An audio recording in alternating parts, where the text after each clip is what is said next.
Sensei Kelly here. My opponent grabs my wrist.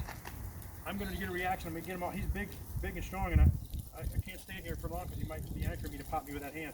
So I'm going to, from this neutral position, I'm going to go to the eye here, okay? And then I'm going to take this position of this arm's going to come out to this position. We'll step away from his free hand. Now notice my hand here. I'm going to go underneath and hook this arm right here.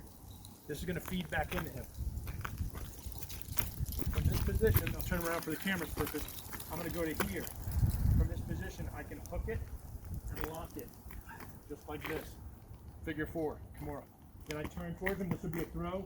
For my training partner to roll out of this, I would just turn my hips over and throw him across the concrete. If he grabs this arm, blink, I blink, come through and lock it this way. Then I've got that ability to throw him again. All I need to do is turn my body this way to shove. That arm will break, the shoulder will dislocate, or he'll roll out of it. But either way, the problem's done.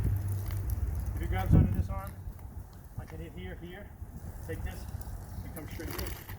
So I went over the shoulder and brought this hand down to my hip. So it's pinned. Then from this position again, I just turn my body, project the person away. And you can bring him to another location or whatever you need to do, depending upon your job description, with that, without using lethal force. Thank you.